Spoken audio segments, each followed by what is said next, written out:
Je suis touché que dans cette région, autant les communes, c'est-à-dire le politique, que la société profane et l'Église arrivent à se mettre ensemble pour construire un défi. C'est un défi actuellement de construire une nouvelle église. Notre évêque, Monseigneur Charles Moreiro, que je rencontre à plusieurs reprises pour ce projet, me dit chaque fois c'est absolument exceptionnel que dans mon diocèse, on construise une église au XXIe siècle. Madame Monet, tout à l'heure, municipale de Gland, a dit que la dernière église qui avait été construite dans le canton de Vaud, elle l'avait été en 1986. C'est un défi qu'on s'est lancé il y a 10 ans. On arrive à un premier temps, cette bénédiction de chantier, ce qui veut dire que ce projet va se réaliser. Tout a été très bien jusqu'à ce qu'on ait mis le projet à l'enquête publique. C'était en février 2017. Et là, des voisins ont commencé à s'opposer au niveau communal. Ils ont été déboutés. Donc nous avons obtenu le permis de construire en juillet 2017.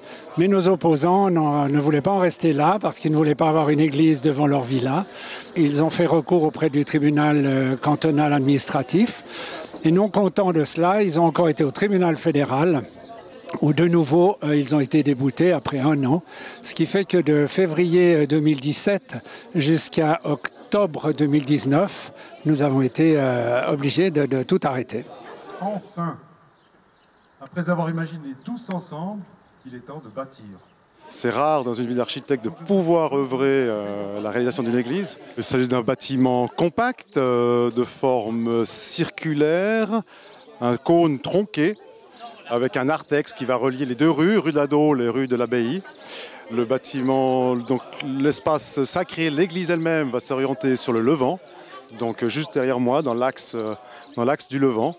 Et au rez-de-chaussée inférieur, qui donne sur le parc, sur le jardin, des églises, des espaces de catéchisme, des espaces de rencontre. Un bâtiment qui a souvent été jugé trop moderne par rapport à son environnement. Qu'est-ce que vous répondez ?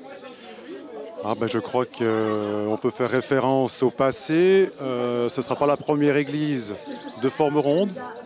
On a essayé d'avoir un bâtiment qui crée, vu l'échelle du bâtiment, qui n'est pas non plus une très très grande église, ça reste une église-chapelle, un lieu unique, un lieu rassembleur. Je pense qu'aujourd'hui, la parole de Dieu, l'Église doit déranger quelque peu. Et si nous avons une parole qui dérange, et je crois que Jésus a énormément dérangé lors de sa vie publique, eh bien, le défi est relevé. C'est une église qui, bien sûr, est située à Gland, mais il faut savoir que la paroisse de Nyon est faite de plusieurs communautés, et notamment une communauté qui regroupe les communes de Gland, Vic et Coinsin. Nous voulons d'abord que cette église soit un lieu de prière et de célébration, c'est sa première vocation.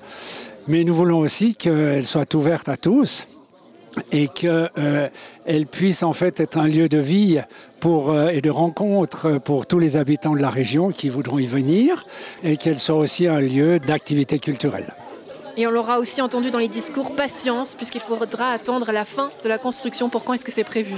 Justement, j'ai été un petit peu étonné tout à l'heure parce que dans le planning que l'architecte nous a donné tout récemment, il devait avoir terminé en septembre 2021. Puis aujourd'hui, il a parlé de décembre. Alors, mais bon, il faut toujours s'attendre à un petit peu de retard dans un chantier. Mais peut-être qu'on aura de l'avance aussi. On va voir comment se déroulent les travaux. Mais le dicton populaire ne dit pas que le hasard est clin d'œil de Dieu ?